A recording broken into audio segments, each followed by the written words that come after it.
നമസ്കാരം, ഞാൻ doctor Inla Mary Jobson. നമ്മൾ ഇന്ന് സംസാരിക്കാൻ പോകുന്നത് ആസ്മേനെ പറ്റിയിട്ടാണ്, അതായത് ശ്വാസം മുട്ട്. ഇത് ഒരു ക്രോണിക് ആയിട്ടുള്ള ഒരു ഡിസോർഡർ ആണ്. ക്രോണിക് ഡിസോർഡർ എന്ന് പറഞ്ഞു കഴിഞ്ഞാൽ ദീർഘകാലം ശ്വാസകോശത്തിനെ ബാധിക്കുന്ന ഒരു രോഗം. ഇത് ശ്വാസം മുട്ടിൻ്റെ ലക്ഷണങ്ങൾ കുറച്ചാണ്. നമുക്ക് ബ്രീത്ത് എടുക്കാനായിട്ടുള്ള ഒരു ബുദ്ധിമുട്ട്, അതായത് ഷോർട്ട്നെസ് ഓഫ് ബ്രെത്ത്, അതുപോലെ തന്നെ ശ്വാസം വിടുന്ന സമയത്ത് ഒരു വീസിങ് എന്ന് പറഞ്ഞു കഴിഞ്ഞാൽ ഒരു ഹൈ പിച്ചിലുള്ള ഒരു സൗണ്ടാണ്. നമ്മൾ കൂടുതൽ ഈ വിസിലടിക്കുമ്പോൾ ഉണ്ടാകുന്ന സൗണ്ടിൽ അതുപോലെ ഉള്ള ഒരു ശബ്ദം. പിന്നെ ഇവർക്ക് ചെസ്റ്റ് ഭാഗത്ത് ഒരുപാട് ടൈറ്റ്നെസ്, അതായത് ഒരു കട്ടി അനുഭവിക്കുക, ഒരുപാട് കഫം പ്രൊഡ്യൂസ് ആവുക, തുടർച്ചയായിട്ട് ഇവർ ചുമയ്ക്കുക. അത് കാരണം കൊണ്ട് തന്നെ ഇവർക്ക് കിടന്നുറങ്ങാനായിട്ടുള്ള ബുദ്ധിമുട്ട്, പിന്നെ കഫം നിൽക്കുന്നത് കൊണ്ട് തന്നെ നമുക്ക് ചിലപ്പോൾ സംസാരിക്കുമ്പോൾ ഇവർക്ക് വളരെയധികം ബുദ്ധിമുട്ടായിരിക്കും. നമുക്ക് കേൾക്കുന്നവർക്കാണെങ്കിൽ കറക്റ്റായിട്ട് ചിലപ്പോൾ മനസ്സിലായി എന്ന് വരില്ല, സംസാരിക്കാനായിട്ടുള്ള ബുദ്ധിമുട്ട്. അതുപോലെ തന്നെ ശ്വാസം എടുക്കാനായിട്ടുള്ള ഒരു കഷ്ടപ്പാട്. ഇവർ പെട്ടെന്ന് ശ്വാസം എടുക്കുന്ന പോലെ നമുക്ക് തോന്നും. ഈ കിതയ്ക്കാന്നൊക്കെ പറയില്ല, അതുപോലെ അവർ ശ്വാസം എടുക്കുന്നത് പോലെയൊക്കെ നമുക്ക് തോന്നും. ഇതൊക്കെയാണ് ശ്വാസം മുട്ടലിൻ്റെ അല്ലെങ്കിൽ ആസ്മയുടെ കുറച്ച് ലക്ഷണങ്ങൾ എന്ന് പറയുന്നത്. ഇനി ഇത് വരുന്ന റീസൺ നമുക്കൊന്ന് നോക്കാം. ശരിക്കും ഈ ശ്വാസം മുട്ടൽ ഉണ്ടാകുന്നത് എന്തുകൊണ്ടാണെന്ന് വെച്ച് കഴിഞ്ഞാൽ, നമ്മൾ ശ്വാസം എടുക്കുമ്പോൾ നമ്മൾ മൂക്കിൽ കൂടെ ശ്വാസം എടുത്ത് ഇത് പോകുന്ന കുറച്ച് വഴികളുണ്ട്. ആ വഴികളൊക്കെ കഴിഞ്ഞിട്ടാണ് നമ്മുടെ ലങ്സിലോട്ട് ഈ നമ്മൾ ശ്വസിക്കുന്ന വായു എത്തുന്നത്. അപ്പോൾ ആ പോകുന്ന കുറച്ച് ഭാഗത്ത് ഇൻഫ്ലമേഷൻ സംഭവിക്കുമ്പോൾ ആ എയർ പാത്വേ കംപ്രസ് ആകും.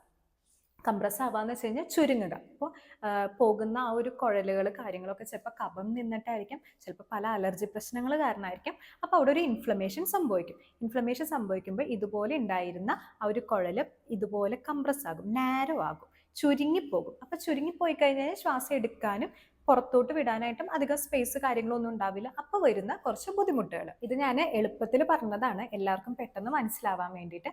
ഇനി ഇങ്ങനെ സംഭവിക്കാനായിട്ട് കാരണം എന്ന് പറയുന്നത്, ഒന്ന് അലർജി. പല കാരണങ്ങൾ കൊണ്ട് അലർജി നമുക്ക് സംഭവിക്കാം. അപ്പം അങ്ങനെ ഏതെങ്കിലും ഒരു അലർജി ഉണ്ടാവുകയാണെങ്കിൽ ഈ ഒരു കാര്യം നടക്കും. അതുപോലെ തന്നെ ചൂട്, കാറ്റ്, പിന്നെ പൊല്യൂഷൻ, മലിനീകരണം, ഒരുപാട് കഫം പ്രൊഡ്യൂസ് ചെയ്യുക. അപ്പോൾ ഈ ഒരു കണ്ടീഷനിലൊക്കെ വരുമ്പോൾ ആ ഒരു ശ്വാസം പോകാനും തിരിച്ച് വരാനായിട്ടുള്ള ഒരു ബുദ്ധിമുട്ട്. ഇത് കൂടുതലായിട്ടും കണ്ടുവരുന്നത് കുട്ടികളിലാണ്. കുട്ടികളിൽ തന്നെ കൂടുതൽ ആൺകുട്ടികളിലാണ് നമുക്ക് ഈ ആസ്മ പ്രശ്നങ്ങളൊക്കെ കൂടുതലും നേരിടുന്നത്. ഇനി ഒരു അഡൽട്ട്ഹുഡിലോട്ട് ഇത് പോകുകയാണെങ്കിൽ അതിൽ സ്ത്രീകളെയാണ് ഇത് കൂടുതലും ബാധിക്കുന്നത്. പലപ്പോഴും കുട്ടികളുടെ ആ ഒരു ഏജ് കഴിയുമ്പോൾ, വലുതായി വരുമ്പോൾ ഇതിനനുസരിച്ച് ആസ്മ പ്രശ്നങ്ങൾ കുറയാറുണ്ട്. എന്നാൽ പലരിലും ഇത് കണ്ടിന്യൂ ചെയ്ത് പോകാറും. പിന്നെ ഈ ശ്വാസം മുട്ട് വരാനായിട്ടുള്ള മെയിൻ റീസൺ എന്ന് പറയുന്നത് ഇമ്മ്യൂൺ റെസ്പോൺസ് ആണ്. അതായത് ഈ ശ്വാസനാളങ്ങളുടെ അധികമായിട്ടുള്ള ഒരു പ്രതികരണം കാരണം. അപ്പോൾ എന്തുണ്ടാവും എന്ന് വെച്ച് കഴിഞ്ഞാൽ അതിന് ചുറ്റുള്ള മസിൽസ്, അതായത് ബ്രോങ്കി കാര്യങ്ങളൊക്കെ, അപ്പോൾ ഇത് ഭയങ്കരമായിട്ട് ടൈറ്റ് ആകാനായിട്ട് തുടങ്ങും. അപ്പോൾ അത് ചുരുങ്ങാനായിട്ട് തുടങ്ങും. അപ്പോൾ ഒരുപാട് കഫം പ്രൊഡ്യൂസ് ആകും. ഈ കഫം കട്ടിയായാൽ തന്നെ അവിടെ ആ ഒരു എയർവേയിൽ ബ്ലോക്കേജ് സംഭവിക്കും. ഇത് കാരണമാണ് ആ ഒരു ഹൈപ്പർ റെസ്പോൺസ് അവിടെ സംഭവിക്കുന്നത്. പലപ്പോഴും ഈ അലർജി കാര്യങ്ങളൊക്കെ ആയിട്ട് ഒരു ട്രിഗറുമായിട്ട് കോണ്ടാക്ട് വരുമ്പോൾ ഇതാണ് നമ്മുടെ ശരീരത്തെ സംഭവിക്കുന്നത്. ഇനി ആസ്മ തന്നെ നമുക്ക് കുറച്ച് ടൈപ്പുകളായിട്ടൊന്ന് തരംതിരിച്ചു നോക്കാം. മൈൽഡ് ആയിട്ടുള്ള ആസ്മകളൊക്കെ പലപ്പോഴും കുറച്ച് മിനിറ്റുകൾ മുതൽ ഒരു കുറച്ച് മണിക്കൂർ വരെയാണ് ഇത് നിൽക്കുകയുള്ളൂ. ഇനി ഒരു മോഡറേറ്റ് ലെവലിലോട്ട് പോകുകയാണെങ്കിൽ മണിക്കൂറുകളോളം മുതൽ ഒരു ദിവസം വരെ ഇത് നീണ്ടു നിൽക്കാം. ഇനി സിവിയർ ആയിട്ട് പോകുകയാണെങ്കിൽ ഇത് ദിവസങ്ങളോളം, ആഴ്ചകൾ വരെ നീണ്ടു നിൽക്കുന്ന ഒരു സിറ്റുവേഷൻ. അപ്പം അങ്ങനത്തെ ഒരു സിറ്റുവേഷൻ ഒക്കെ ആകുമ്പോൾ എത്രയും പെട്ടെന്ന് ഹോസ്പിറ്റലിലോട്ട് എത്തിക്കാനായിട്ട് നോക്കും. ഇനി ആസ്മ വരാനായിട്ടുള്ള കുറച്ച് ട്രിഗേഴ്സ് നമുക്ക് നോക്കാം. മെയിനായിട്ട് അലർജൻസ്. അലർജി എന്ന് പറയുമ്പോൾ നമുക്ക് ഒരുപാട് കാര്യങ്ങൾക്ക് അലർജി ഉണ്ടാകും. ഫുഡിലൂടെ വരുന്ന അലർജി ആയിരിക്കും. ഫുഡിൽ കുറച്ചും കൂടി കൂടുതലായിട്ട് കണ്ടുവരുന്നത് നമുക്ക് ഈ സീ ഫുഡ്, അതുപോലെ തന്നെ നട്ട്സുകൾ, പിന്നെ എൻവിറോൺമെൻറ്റിൽ നോക്കുവാണെങ്കിൽ തന്നെ ഈ പൂമ്പൊടി കാര്യങ്ങൾ, പോളൻ കാര്യങ്ങൾ, അതുപോലെ തന്നെ ഡസ്റ്റ്, ഇത് കാരണം നമുക്ക് അലർജിക് റിയാക്ഷൻ സംഭവിക്കും. അതുപോലെ തന്നെ ഇറിറ്റൻസ് എന്ന് പറയുന്നതാണ് നമുക്ക് ഈ സിഗരറ്റിൻ്റെ smell, air pollution, chemical related ആയിട്ടുള്ള പുക കാര്യങ്ങളൊക്കെ. അതുപോലെ തന്നെ ഒരു സ്ട്രോങ് ആയിട്ടുള്ള ഒരു സ്മെല്ല് കാര്യങ്ങൾ വരുവാണെങ്കിലും അത് ഇറിറ്റൻ്റ് തന്നെയാണ്. പിന്നെ ഉള്ള ഒരു കാര്യമാണ് നമുക്ക് റെസ്പിറേറ്ററി റിലേറ്റഡ് ആയ ശ്വാസകോശപരമായിട്ടുള്ള ഇൻഫെക്ഷനുകൾ. അത് വൈറൽ ഇൻഫെക്ഷനുകളായിരിക്കും, ഫ്ലൂ കാര്യങ്ങളൊക്കെ ആയിരിക്കും. ഇനി ഒരുപാട് ഫിസിക്കൽ ആക്ടിവിറ്റിയിലോട്ട് പോകുവാണെങ്കിലും ആസ്മ വരാനായിട്ടുള്ള ചാൻസുകളുണ്ട്. അതുപോലെ തന്നെ ക്ലൈമറ്റിൽ വരുന്ന അല്ലെങ്കിൽ ആ ഒരു ടെമ്പറേച്ചറിൽ പെട്ടെന്ന് വരുന്ന വ്യത്യാസങ്ങൾ. പലപ്പോഴും സഡൻ ആയിട്ട് ചിലപ്പോൾ ചൂടിൽ നിന്ന് തണവിലോട്ട് മാറുന്നതായിരിക്കും. എക്സ്ട്രീം തണുപ്പായിരിക്കാം, ചൂട് കാറ്റ്, എക്സ്ട്രീം ഹോട്ടായിട്ടുള്ള ഒരു ടെമ്പറേച്ചർ, അതുപോലെ തന്നെ ഹൈ ഹ്യൂമിഡിറ്റി. ഈ കാരണങ്ങൾ കൊണ്ടും ആസ്മ വരാവുന്നതാണ്.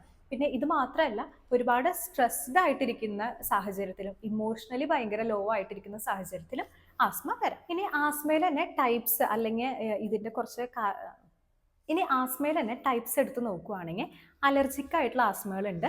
അതായത് അലർജിക് ആയിട്ടുള്ള ആസ്മകളുടെ കാര്യമാണ് ഞാനിപ്പോൾ എക്സാമ്പിളുകളായിട്ട് പറഞ്ഞത്. നോൺ അലർജിക് ആയിട്ടുള്ള ആസ്മകളുണ്ട്. അതാണ് ഈ ഇറിറ്റൻസ്, കെമിക്കൽ ഫ്യൂംസ്, ഭയങ്കര സ്ട്രോങ് ആയിട്ടുള്ള ഓർഡർ, ക്ലൈമറ്റ് ചേഞ്ചുകൾ, കാര്യങ്ങളും. അതുപോലെ തന്നെ ഒക്യുപ്പേഷണൽ ഹസാർഡ് കാരണം നമുക്ക് ആസ്മ വരാം. അതായത് നിങ്ങൾ വർക്ക് ചെയ്യുന്ന മേഖലയിൽ ഒരുപാട് പൊടി കാര്യങ്ങളുണ്ടെങ്കിൽ അല്ലെങ്കിൽ പൊല്യൂഷനുള്ള സാഹചര്യമാണെങ്കിൽ അത് കാരണം നിങ്ങൾക്ക് വരാം.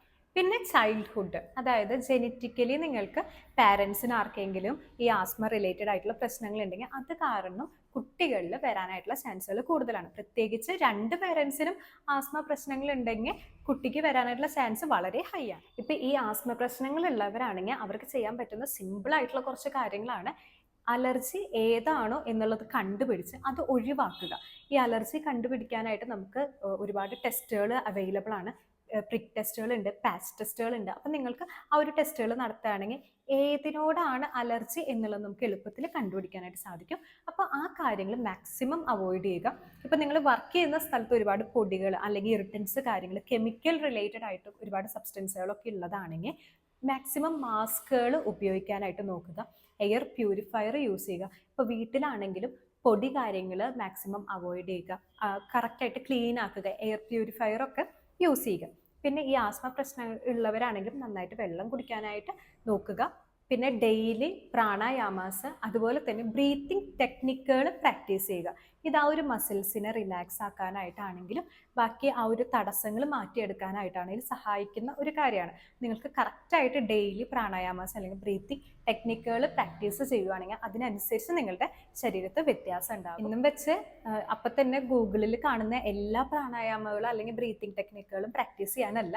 പല പ്രാണായാമാസും പല കണ്ടീഷനുകൾക്കാണ് നമ്മൾ കൊടുക്കുന്നത്. അപ്പോൾ ഒരു ഡോക്ടർ പറയുന്ന ഏത് പ്രാണായാമയാണോ അല്ലെങ്കിൽ ബ്രീത്തിങ് ടെക്നിക്കുകളാണോ അത് മാത്രം ചെയ്യാനായിട്ട് ശ്രമിക്കുക.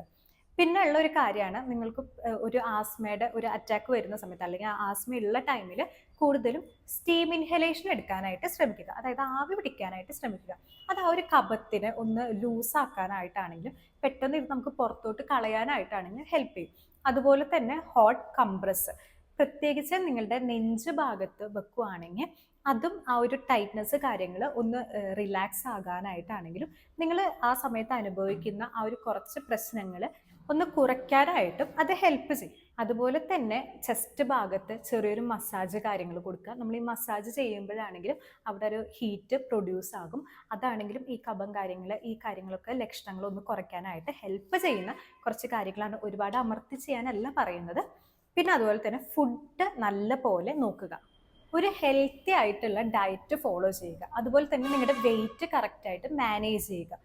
കൂടുതലായിട്ടും മെഗ്നീഷ്യം അടങ്ങിയിട്ടുള്ള ഭക്ഷണങ്ങൾ കഴിക്കാനായിട്ട് നോക്കുക. അതിൽ പെട്ടതാണ് ഈ ചീരയാണെങ്കിലും പംകിൻ സീഡുകൾ, നമ്മുടെ ബദാം കാര്യങ്ങൾ. അതുപോലെ തന്നെ ഹെർബൽ ടീ, അതായത് ജിഞ്ചർ ടീ ആണെങ്കിലും ടെർമറിക് ടീ, അതായത് മഞ്ഞൾ ഇട്ടിട്ടുള്ള ചായ ആണെങ്കിലും വളരെയധികം ഹെൽപ്ഫുള്ളാണ്. ചായ എന്ന് പറയുമ്പോൾ പാൽ ഒഴിച്ചിട്ടുള്ള ചായനല്ല ഞാൻ ഈ പറയുന്നത്, ഹെർബൽ ടീയുടെ കാര്യങ്ങളാണ്.